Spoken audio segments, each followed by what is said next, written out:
Assalamualaikum warahmatullahi wabarakatuh. Waalaikumsalam warahmatullahi wabarakatuh. Nah, saya sebuah kehormatan bisa ketemu sama Kiai pada malam ini. Ya.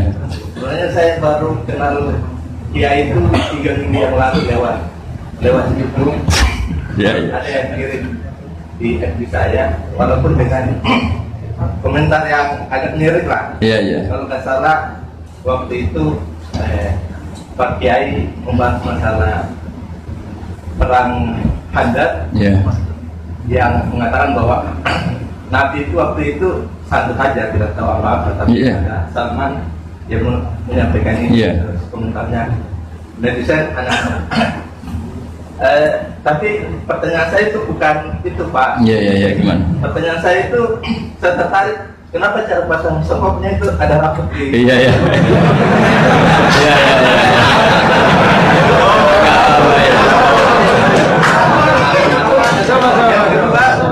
Yang kedua, sebenarnya hal umum. Saya bukan ahli Al-Quran, tapi ada ayat yang mengatakan bahwa sampaikanlah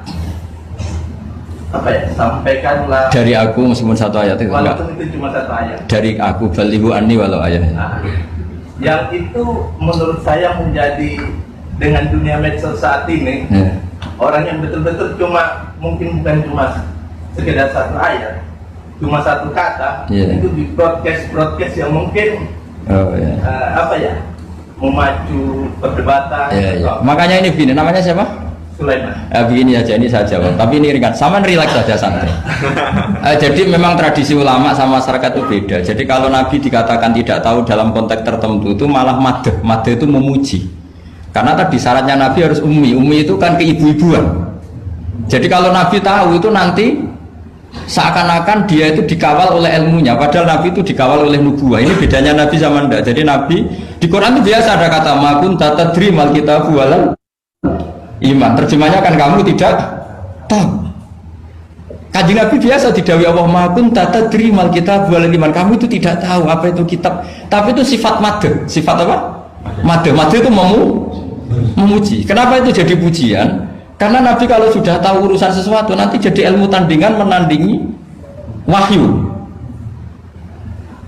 Lah mungkin netizen nyuwun sewu bukannya ngeritik, bukannya apa, mungkin nggak paham tradisi ulama itu. Jadi kalau ulama bilang Nabi itu tidak tahu, itu bukan sifat dzam tapi sifat madh, memuji. Di Quran banyak kalimat makun tatadri mal kitab walal iman. Makanya Nabi ketika disuruh baca Iqra ya Muhammad, jawabnya gimana? Saya tidak bisa baca. Tapi bukan sifat buruk, justru bagus. Kalau Nabi bisa baca, ilmunya nanti dikira beliau belajar dari buku-buku, dan itu dia jadi Nabi. Wah, itu memang bacanya banyak.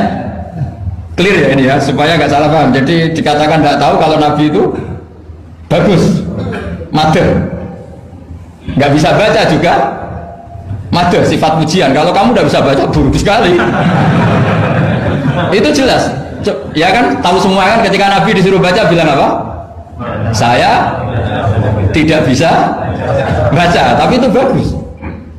Karena semuanya biar karena wah. Ya, soal gaya peci saya ini Islam khas, ya khas ini. Nah, yang ini yang penting, yang pertanyaan sampean terakhir balighu anni walau aja. Memang ini semenjak dunia medsos memang dengan tanda kutip agak kecelakaan. Mengutip kutipan tokoh atau apa hanya sepotong-potong itu bahaya. Bahayanya begini, itu bukan hanya karena yang ngendikan tokoh. Meskipun Quran kalau wakafnya salah itu ya bahaya. Coba misalnya begini, ada orang wakaf di depan orang yang paham bahasa Arab. Inna woha la yastahi, terus wakaf ya Pak. Terjemahnya gimana? Allah tidak punya rasa malu.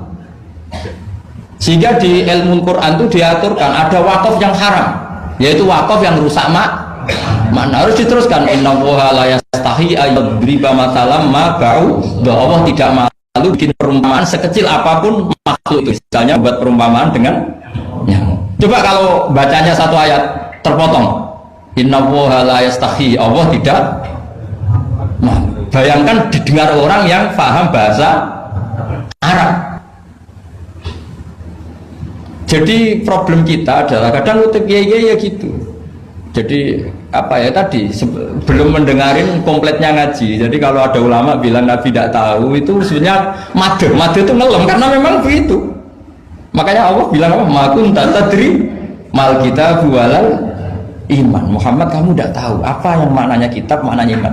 Tapi nggak tahu ini untuk Nabi kelebihan karena kalau Nabi tahu dulu berarti ilmunya sebagian diserap dari Taurat dan Injil dari yang macam-macam. Makanya dulu orang kafir kalau ngeritik Nabi kan walaqad na'lamu annahu yaquluna innama yu'allimuhu basar. Muhammad pinter macam pernah belajar. Terus Allah menjawab Muhammad enggak pernah belajar, bahkan baca saja tidak. Jadi kalau Nabi dikatakan enggak bisa baca, enggak tahu itu madh. Saya ulang lagi untuk Nabi itu madh. Sehingga semua yang dilakukan Nabi in huwa illa wahyu yuha, semua hanya berdasar wahyu. Ini bedanya Nabi dengan selain Nabi. Makanya Nabi itu nggak pernah baca, nggak boleh memang. Karena tadi pasti ini jadi ilmu tandingan. Itu bahaya kalau untuk Nabi, supaya semuanya orisinil dari Allah. Nabi itu sama Allah dikosongkan, semuanya kosong. Terus semuanya dari ilmu yang diwahyukan oleh Allah Subhanahu wa Ta'ala, jelasnya. Jadi baliwani walau ayat itu saya mohon maksudnya itu ayat itu bukan ayat satu Quran potongan, enggak. Ayat yang muhkamah, yang utuh. Tapi kalau satu potongan ya enggak boleh. Tadi misalnya dipotong apa inna woha la yastahi kan kayak. Makanya di bab ilmu tajwid kan diterangkan wa ba'da tajwidika lil hurufi la budda min ma'rifatil wuqufi. Setelah kamu tahu tajwid ikhfa idzar idgham, kamu harus mengenal ilmu waqaf. Karena sekali salah waqaf itu fa. Ya gitu Mas Leman ya. Ya. Assalamualaikum warahmatullahi wabarakatuh.